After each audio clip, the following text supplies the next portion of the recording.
Press conference کر رہے ہیں. آئی ایم ایف پاکستان کو تقریباً $1 بلین دے گا اور وہ تقریباً $3 بلین ان کے ہو جائیں گے جو انہوں نے ہمیں دیے ہوں گے. اس کے بعد یہ بھی ہے کہ جب یہ اپروو ہوگا ان کے بورڈ سے تو جو ملٹی لیٹرل اور بائی لیٹرل، جس کا مطلب ہے Asian development bank, world bank اور بائی لیٹرل جو باقی ممالک ہمارے ساتھ جو ہمارے ڈیولپمنٹ پارٹنرز ہیں، وہ بھی وسائل جو ہے وہ ہمیں دے دیتے ہیں. تو یہ ایک قسم سے ملٹی لیئرڈ قسم کی ہوتی ہے. ایک قسم سے ایکسیپٹ کیا ہے کہ کووڈ کی وجہ سے کے باوجود جو حکومت پاکستان کی جو اکنامک جو ڈیولپمنٹ ہے وہ اب جاری ہے اور جو ریفارم ایجنڈا ہے اس میں بھی کامیابی سے یہ عمل کر رہے ہیں. اس میں ظاہر ہے ابھی تھوڑی دیر میں حماد بھائی کو کہوں گا کہ وہ بھی کچھ کہیں. یہ انہوں نے کہا ہے کہ بجلی کے نرخ میں ایڈجسٹمنٹ، ٹیکس کے نظام میں بہتری، اخراجات میں احتیاط اور مالیاتی نظم و ضبط وہ چند اہم اقدامات ہیں جن سے ملک میں ٹھوس معاشی بنیادوں پہ استوار کرنے میں مدد ملے گی. اور یہ انہوں نے ایکسیپٹ کیا کہ ہم basically where on the right track. درمیانی سے طویل مدت کی پالیسی ریفارمز کے اوپر انہوں نے ایمفسائز کیا ہے کہ اس کے بیچ میں جو خرابیاں ہیں اس کو ہمیں دور کرنا چاہیے. تو اس کے بیچ میں انہوں نے ٹیکس ریفارمز جو ہم کر رہے ہیں اس کے بارے میں بھی کہا ہے اور اس کو کہا ہے کہ اصلاحات کو آپ جاری رکھیں. پاور سیکٹر کے بارے میں بھی انہوں نے کہا اس میں مزید جو ہے وہ بہتری کی ضرورت ہے اور اس میں عمل جاری رہنا چاہیے. ایکسٹرنل اکاؤنٹ کے بارے میں انہوں نے کہا کہ آپ کی گروتھ تو ہو رہی ہے لیکن ایکسٹرنل اکاؤنٹ کے اوپر پریشر ہے اور اس میں جو اسٹیٹ بینک کو بھی ٹائملی قسم کے اقدامات کرنے چاہیے. اور پاکستانی جو اس وقت جو ایک قسم سے انٹرنیشنل جو سپلائی چین میں جو ڈسٹورشنز آئی ہیں اس سے متاثر ہوا ہے اور اس کی وجہ سے یہ انفلیشن جو ہے وہ ایک قسم کا ایشو ہے. تو اس کے بارے میں بھی انہوں نے یہی ہمارے سے ایگری کیا ہے کہ اس پہ ہمیں کوئی نہ کوئی ایکشن جو ہیں لینے پڑیں گے کہ یہ جو اوور ہیٹنگ بھی ہو رہی ہے ہماری اکانومی کی اس کو بھی تھوڑا سا ہمیں ٹون ڈاؤن کرنا پڑے گا. لانگ ٹرم جو ہمارے جو ایشوز ہیں، اسٹرکچرل امبیلنسز ہیں، وہ تو میں کئی دفعہ آپ کو کہہ چکا ہوں. اس کے بیچ میں ہمارے جو اسٹیٹ اونڈ انٹرپرائزز کی گورننس ہے اس میں شفافیت میں اضافہ کرنا پڑے گا. پبلک فنانس جو ہے ہماری اس کی ریفارمیشن جو ہے وہ کرنی پڑے گی اور ٹیکس کے قوانین کو سہل بنانے اور کاروباری ماحول میں آسانیاں پیدا کرنے میں بھی انہوں نے کہا آپ کرتے رہیں اس کو. اسٹیٹ بینک کے فرائض کے واضح کرنے کے لیے ریفارم کو متعارف کرایا جا رہا ہے جس کا ظاہر ہے اسٹیٹ بینک کا یہ ایک پرائمری آبجیکٹو یہ بھی ہوگا کہ وہ ہیلپ کرے گا یہ پرائس اسٹیبلٹی میں. باقی جو ہے monetary policy, exchange rate policy جو ہے وہ اسٹیٹ بینک کے پاس ہوگی اور اس کو انڈیپینڈنس دی جائے گی. اور سب سے بڑا انہوں نے یہ کہا ہے کہ حکومت کو اس بات سے آگاہ کیا ہے کہ ان کے اس ریفارم کو جو یہ انٹروڈیوس کریں گے اس سے جو آپ کے جو لوور جو آپ کا جو انکم گروپس ہیں اس کے مشکلات جو ہیں اس میں تھوڑا سا تو اضافہ ہو سکتا ہے. تو اس کے بیچ میں پھر ٹارگیٹڈ قسم کی سبسڈیز آپ دیں تاکہ جتنی دیر میں ایڈجسٹمنٹ ہوتی ہے اتنی دیر میں ان کے بارے میں بھی حکومت کو چاہیے کہ ویجیلنٹ رہے. تو وہ یہ نہیں چاہ رہے کہ آپ اکراس دی بورڈ ساری سبسڈیز دیتے رہیں، آپ ٹارگیٹڈ سبسڈی وغیرہ دیں. تو عام آدمی کی زندگی بہتر کرنے کے مثالی پروگرام جیسے احساس اور کامیاب سے انہوں نے کافی اپریشیٹ کیا. کامیاب پاکستان پروگرام کو بھی کافی اپریشیٹ کیا. اب مجھے لوگ پوچھتے تھے، میں بتاتا نہیں تھا اس وقت لیکن میں ایک قسم سے انڈیکیشن ضرور دیتا تھا کہ پرائر ایکشنز ہوں گے. پرائر ایکشن کے بیچ میں یہ جو آپ کا جو جی ایس ٹی ریفارمز ہیں وہ ہوگا جو سپلیمنٹری فائنانس بل کی صورت میں، پی ڈی ایل کا ہوگا جس میں ₹4 ہر مہینے ہم نے بڑھانا ہے تاکہ وہ ₹30 تک جائے، اور اسٹیٹ بینک کی ترمیم کے پارلیمنٹ سے منظوری ضروری ہے۔ پھر کووڈ کے جو اخراجات ہیں اس کو ایکس پوسٹ آڈٹ جو ہے وہ بھی دکھانا ہے، اور اس کے بعد اس میں ان کے معاہدوں کے متعلق اہم معلومات کی ویب سائٹ پیپرا کی اشاعت، وچ مینز بینیفیشل اونرشپ کے بارے میں جو یہ کوویکسینز ہے یہ ہے۔ تو یہ 5 کی ہے، لیکن اس میں ایک ایک کر کے آپ کو بتانا چاہتا ہوں کہ یہ تو میں نے آپ کو جو آج اسٹیٹمنٹ آئی ہے اس کا خلاصہ دیا ہے۔ اب سفر وہاں سے شروع ہوا جہاں ہم لوگوں نے مارچ میں چھوڑا تھا۔ مارچ میں جب ہم نے $500 ملین لیے تھے تو ہم نے ان سے وعدے جو کیے تھے وہ یہ تھے کہ $700 ارب کے ہم جو ہے ٹیکس یا ایگزمپشنز کم کریں گے، ٹیکس بڑھائیں گے یا ایگزمپشنز کم کریں گے۔ ہم تقریباً $4.95 کے ٹیرف بڑھائیں گے وچ الیکٹریسٹی وغیرہ، اور اس کے بعد اسٹیٹ بینک کا یہ جو ہے یہ ایک امینڈمنٹ جو ہے ہم لے کے آئیں گے اس کو۔ جب میں آیا تھا تو میں نے آپ کو یہ کہا تھا کہ یہ دیکھیں میں بلیو کرتا ہوں ٹیکس جو ہے وہ براڈننگ میں، ٹیکس جو ہے پیرامڈنگ میں میں بلیو نہیں کرتا ہوں، اور میرے نزدیک جو ہے ٹیرف بڑھانا بائی اٹ سیلف جو ہے وہ ایک مسئلے کا حل نہیں ہے۔ اس کے بیچ میں ہمیں، کیونکہ یہ جو پرابلم ہمارا ہے یہ آ رہا ہے کیپیسٹی پیمنٹس کا، اور اس کی اگر آپ ٹیرف بڑھاتے جائیں گے تو آپ انڈسٹری کو انکمپیٹیٹو کر دیں گے، اور اس سے جو ہے ایک قسم سے ایک طرف ہماری انڈسٹری انکمپیٹیٹو ہو جائے گی، دوسری وہ جب قیمتیں بڑھائیں گے تو پھر غریب کے اوپر ایک قسم سے انفلیشن ہوگی۔ اس کے اوپر، اور تیسرا ہم نے کہا تھا کہ یہ جو اسٹیٹ بینک کا جو ایکٹ ہے اس کو بھی ہمیں ریشنلائز کرنا پڑے گا، طریقے کا اس کا بھی ہمیں وہ ایسا کرنا پڑے گا کہ تاکہ وہ لگے کہ اسی ملک کے بیچ میں یہ ایک قسم سے ادارہ ہے۔ تو وہ ہم نے کافی حد تک اس پہ بہت بحث ہوئی۔ بحث اس لیے ہوئی کہ انہوں نے کہا یہ تو بھائی جان آپ نے پیسے لے لیے ہیں اور ہم نے اپنے بورڈ سے یہ سارا اپروول کروایا ہوا ہے، ہم اپنے بورڈ کے پاس کیسے جائیں گے کہ جناب وہ تو ابھی اس کو امپلیمنٹ کرنے کو تیار ہی نہیں ہے، ٹھیک ہے۔ میں نے بارہا ان کو کہا کہ دیکھیں ہمارے جو ہم نے براڈننگ کی بات کی ہے اور اپنے ٹیکس کی بات کی ہے تو ہماری تو ایک تو گروتھ ہماری اچھی ہونا شروع ہوئی ہے، اور دوسرا یہ ہے کہ ہم نے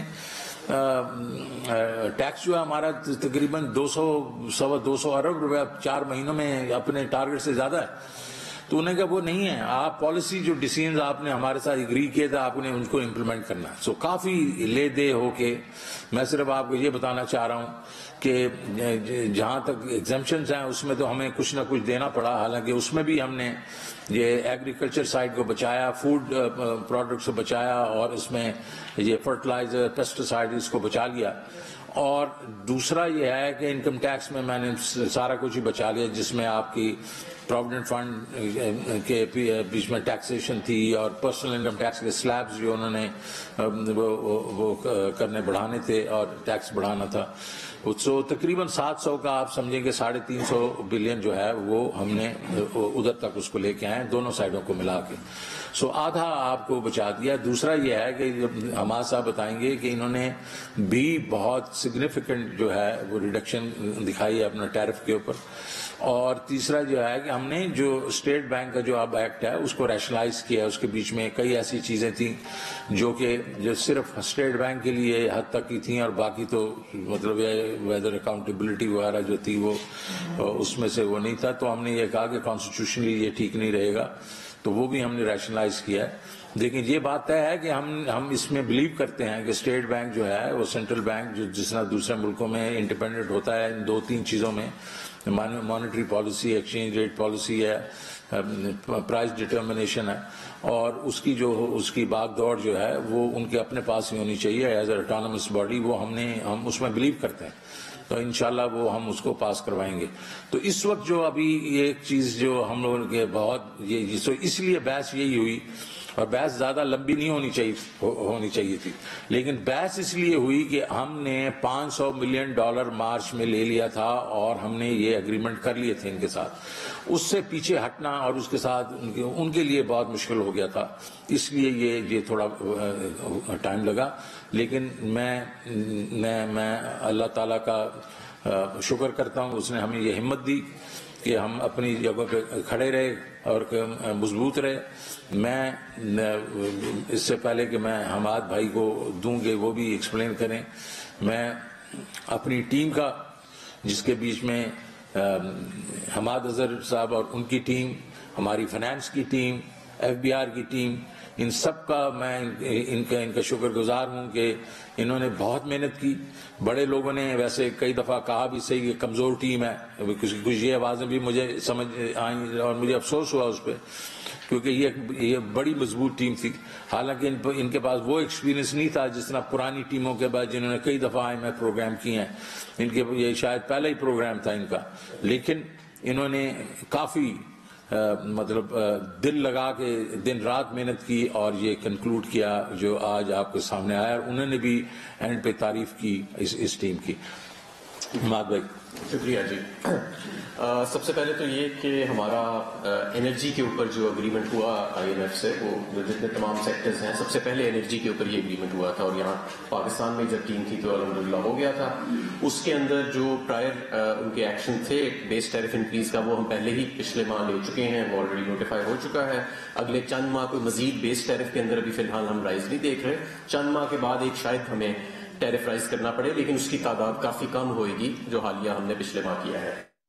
اس کے علاوہ جس میں ہم جو اضافی بجلی استعمال ہوئے گی گھروں میں پچھلے سال کی بنسبت، وہ $12.96 کی ہوئے گی. اس پہ کوئی اثر نہیں پڑے گا اس اگریمنٹ کا IMF کا، وہ ایز اٹ از رہے گا. ہمارا انڈسٹریل انرجی ٹیرف جس میں ہم انکریمنٹل بجلی جو ہے وہ $12.96 کی دے رہے ہیں، اور پیک آورز ہم نے ختم کر دیے تھے انڈسٹری کے لیے، وہ بھی ایز اٹ از ہی رہے گا.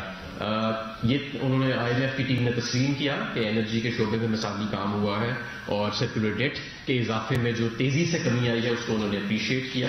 اور ڈسپائٹ دا فیکٹ کہ ہر سال کیپیسٹی پیمنٹس ہماری بڑھتی جا رہی ہیں، جو بجلی گھروں کو ہم نے کرایہ دینا ہوتا ہے، اس کے باوجود سرکولر ڈیٹ کے اضافے کے اندر جو کمی آ رہی ہے، یہ اس کو خوشائن جو ہے وہ قرار دیا گیا. تو میں سمجھتا ہوں کہ جس طرح شوکت کریم صاحب نے فرمایا ہے کہ سخت حالات ہیں، پوری دنیا اس وقت کووڈ کی وبا کا شکار ہے، اور کموڈٹی سائیکل بھی چل رہا ہے. آپ کو پتہ ہے پوری دنیا کے اندر 20 سال 30 سال کی بلند ترین سطح پہ روزمرہ کی اشیاء کی قیمتیں، اسینشیل کموڈٹیز کی قیمتیں جو پہنچی ہوئی ہیں. اس کے اندر ایک ایسا پروگرام جو ہے اس کو نیگوشیٹ کرنا، میں شوکت کریم صاحب کو اور ان کی ٹیم کو بھی مبارکباد دیتا ہوں. اپنی بھی پیٹرولیم ڈویژن اور پاور ڈویژن کے تمام افسران کو میں مبارکباد دیتا ہوں، کیونکہ یہ ایک سخت نیگوشیشن تھی، ہارڈ نیگوشیشن تھی. اور میں سمجھتا ہوں کہ اب یہ پروگرام کرنے کے بعد انشاءاللہ تعالی مزید اسٹیبلٹی آئے گی پاکستان کی اکانومی میں. جی جناب کلک صاحب. سر یہ بورڈ میٹنگ کر رہا ہوں، آج سے بورڈ میٹنگ کے دوران ہم نے کیا کیا اسٹیپس لینا؟ جی جو 5 چیزیں میں نے بتائی ہیں یہ ہمیں اسٹیپس لینے پڑیں گے، اور وہ 5 چیزیں میں نے آپ کو بتائی ہیں. ایک تو GST کے جو ایگزمپشنز بیچ میں سے ہٹانی ہیں اس کا ایک وہ ہے. اس کے بعد یہ پیٹرولیم لیوی جو ہے $4 پر منتھ. دیکھیں پیٹرولیم لیوی ہم نے 600 اور پتہ نہیں 10 بلین ہم نے کہہ دی تھی، وہ تو ہم کر نہیں سکیں گے. تو انہوں نے کہا کہ کتنی کریں گے، تو ہم نے کہا یار یہ اس وقت ہمارا پیٹرول جو ہے وہ بہت ہی لوگوں کو تکلیف دے رہا ہے. تو انہوں نے میرے خیال میں 300 کتنا 356 کیا، آدھا کیا، ایک قسم سے آدھے سے تھوڑا زیادہ کیا. 600 ارب سے تو 600 ارب سے بہت کم ہے. 250 ارب روپیہ 260 بلین کم کیا. ایک وہ پرائر ایکشن ہے. اور دوسرا پھر یہ ہے کہ اسٹیٹ بینک ایکٹ جو ہے اس کی ترمیم ہم نے کروانی ہے. پھر کووڈ کے اوپر جو ان کے جو آڈٹ ہے، جو اس کا آڈیٹر جنرل والا، تو وہ جو ہے وہ رپورٹ پیش کرنی ہے. اور اس کی جو اسی ان کے اخراجات کی جو بینیفیشل اونرشپ جو ہے وہ ان کو بتانی ہے کہ ان کے کون، یہ جنہوں نے یہ ویکسین پرووائڈ کیے ہیں یہ کون کمپنیاں تھیں، ان کے بینیفیشل اونر کون تھے. یہ 5 میں نے پہلے بھی ایک دفعہ کہا تھا آپ کو کہ 5 کے قریب ہیں اس طرح. جی ریاض تعین صاحب. جی صاحب، آپ کی یہ نیگوزیشن میں ابھی جو لاسٹ ٹائم ہوئی آئی ایم کے ساتھ یہ سائن کرنے کے حوالے سے، اس میں لا منسٹری یا لا منسٹر بھی انوالو تھے کہ اسٹیٹ بینک کی جو امینڈمنٹ ہے اس پر جو لیکوناز ہیں لا کے حوالے سے، قانونی پیچیدگیاں، اس پر کیا طے ہوا ہے؟ کل یہ بتائیں، کیونکہ اسٹیٹ بینک کی امینڈمنٹ بل کا ابھی آپ نے ان کو انشور کروایا کہ ہم اس کو پاس کروائیں گے، لیکن اس میں کیا کیا ان کی ڈیمانڈز ہیں کہ کیا اسٹیٹ بینک کی خود مختاری کو وہ کر دیا جائے گا، وہ پاکستان کی حکومت کو یا فنانس منسٹری کو جواب دینی ہوگی، آئی ایم ایف کے ماتحتی میں کام کرے گی؟ کیا امینڈمنٹس ریکوائرڈ ہیں جو ان کی طرف سے ڈیمانڈ کی گئی ہیں؟ ایک تو اس حوالے سے بتایا، ایک ہی سوال پوچھ رہے ہیں نا، پھر اس کے بعد دوسروں کی جو ایک ہی سوال پوچھ رہے ہیں. اور ایک سر ہمارے صاحب سے پوچھ رہے ہیں کہ یہ جو آپ نے پچھلے 3 سالوں میں بجلی کی ان کو ان کے جو ہیں وہ چیزیں، ان پہ ہمیں انٹرفیئر نہیں کرنا چاہیے. مانیٹری پالیسی جو ہے وہ انڈیپینڈنٹ ہونی چاہیے، میں اس میں بلیو کرتا ہوں. فارن ایکسچینج پالیسی جو ہے ان کی رجیم ہے، انہوں کو مینیج کرنا چاہیے. ہمیں اس میں نہیں کرنا چاہیے کہ کدھر ایکسچینج ریٹ ہو نہیں ہو. لیٹ them مینیج آن انڈیپینڈنٹ بیسس. اور ظاہر ہے اسی جو انفلیشن ہماری ہو رہی ہے تو وہ بھی یہ دیکھیں کہ اس کے بیچ میں یہ جو ہے انٹرسٹ ریٹ جو ہے اپنا ڈسکاؤنٹ ریٹ وہ کیا رول پلے کرتا ہے. اور تیسری چیز یہ ہے کہ ہم ابھی بیٹھ کے ہر چیز میں ہمارا ایک وہ ہوتا تھا کہ ان کے ڈپٹی گورنر بھی ہم لگا رہے ہیں، ان کی تنخواہیں بھی ہم انکریز کر رہے ہیں، ان کے مطلب کسی کو اگر مطلب باہر جانا ہے وہ بھی ہم بیسیکلی ان کو وہ کر رہے ہیں. منسٹری آف فائنانس جو ہے وہ اجازت دے رہی ہے کہ گورنر باہر جائے یا نہ جائے، یا اس کا ڈپٹی گورنر جائے نہ جائے. اس قسم کی چیزیں جو ہیں وہ میرے خیال میں اس میں ہمیں ان کو اٹانومی دینی چاہیے. تو یہ کوئی ایسی چیزیں ہم نے نہیں کی جس کے بیچ میں لوگوں نے یہ ایک واویلا مچا دیا تھا کہ پتہ نہیں یہ ایک کوئی ایک بالکل اس ملک کے علیحدہ یہ ادارہ بن گیا. جب آپ اس کے پورے خد و خال دیکھیں گے تو بڑا ہی ہم نے اس کو بیلنس کیا ہے، اور اس لیے پھر لا منسٹری جو ہے اس میں انوالو ہوئی اور انہوں نے ان کو سمجھایا کہ یہ لیگلی یہ جو، اور اس میں کچھ ایسی چیزیں تھیں جس کے بھی انہوں نے کہا کہ یہ ان کے اوپر کوئی نیب کا لا وغیرہ وغیرہ جو بالکل وہ نہیں ہوگا، لاگو نہیں ہوگا. انہوں نے کہا یار اگر پرائم منسٹر کے اوپر اور ساروں کے اوپر لاگو ہو سکتا ہے یا پارلیمنٹیرینز پہ، ججز وغیرہ پہ، تو اسی طریقے سے آپ پہ بھی لاگو ہوگا. انہوں نے پھر اس کو ایکسیپٹ کیا، کہا ٹھیک ہے جی، جس طرح ان کی پروٹیکشن ہے ہماری اس طرح بھی پروٹیکشن ہوگی. تو میرے خیال میں وہ تھوڑا ٹائم لگا اس کے اوپر، کیونکہ پہلے ہم اگری کر چکے تھے اور پھر اس کو واپس ہم اس کے اوپر، لیکن یہ جو بھی ہوگا ہم اس کو سپورٹ کرتے ہیں اور انشاءاللہ جو ہے پارلیمنٹ کے تھرو اس کو ہم لوگ پاس کروائیں گے. جی دوسرے جو آپ نے سوال کیا تھا، جو بیس ٹیرف جو لائف لائن کنزیومرز کا ٹیرف ہے وہ 1.95 بڑھا تھا. جب مارچ میں ہم نے بڑھایا تھا تو اس کے اندر وہ بڑھا تھا. اس کے علاوہ جہاں تک مجھے یاد ہے پچھلے 3 سال میں جو 0 سے 200 یونٹ کنزیوم والے ہیں ان کے ٹیرف کو ایز اٹ از ہی رکھا گیا تھا. بٹ اس پہ میں آپ کو، کیونکہ میرے سامنے فگرز نہیں ہیں، مزید بھی تفصیلات دے دوں گا. جتنا اس کے علاوہ ٹیرف آیا ہے وہ اوپر والے سلیبس کے اوپر آیا ہے، جو ذرا زیادہ ویل ٹو ڈو لوگ جو ہیں اس کے اندر کرتے ہیں. اس مرتبہ بھی جو ہم نے ٹیرف انکریز کیا، ₹1 ٹوٹل 38 پیسے اس کا نیٹ امپیکٹ ایوریج آتا ہے، اور وہ ₹1.68 بن جاتا ہے 0 سے 200 سے یونٹ سے اوپر، اور 0 سے 200 یونٹ پہ ہم نے نہیں بڑھایا. اور 0 سے 200 یونٹ کی بھی ایک نئی ڈیفینیشن اب ہم لے کے آئے ہیں کہ وہ گھرانے جو 6 ماہ تک 0 سے 200 یونٹ کی سیلنگ کو کراس نہیں کرتے، کیونکہ کئی ایسے لوگ ہیں جو سیزنل بنیادوں پہ بھی ہو سکتا ہے ان کا ٹیرف نیچے آ جائے لیکن ان کا انکم لیول زیادہ ہو. تو یہ سب اس لیے ہے تاکہ ہم زیادہ سے زیادہ سبسڈی ٹارگٹ ان لوگوں کو کر سکیں جو ایکچولی اس کے مستحق ہیں. اور یہ بھی میں آپ کو بتاتا چلوں کہ جتنے بھی ٹیرف رائزز آئے ہیں کوئی ان میں سے ایسا سودا نہیں ہے بجلی گھروں سے کیا ہوا کہ جو پاکستان تحریک انصاف نے کیا ہو. یہ سارے 2013 سے 18 کے درمیان سودے کیے گئے تھے. 2013 میں کیپیسٹی پیمنٹس تقریباً 180 ارب تھیں، آج وہ بڑھ کے 800 ارب ہو گئی ہیں، اور یہ اگلے 2-3 سال میں کوئی 1200 ارب پہ چلی جائیں گی. تو ان میں سے ہم نے کوئی سودا نہیں کیا. یہ سارے پچھلے سودے ہیں، پچھلے بجلی گھر ہیں جو اب چالو ہو رہے ہیں، جو پہلے سودے ہوئے تھے سوورن گارنٹیز ہیں، اور ان کی پیمنٹ کرنے کے لیے ہمیں یہ ٹیرف بڑھانا پڑتا ہے. میں آپ کو یہ بھی بتاتا چلوں کہ اسلام آباد میں حماد اظہر اور شوکت ترین کی پریس کانفرنس جاری ہے. تازہ اپڈیٹ دیں آپ کو.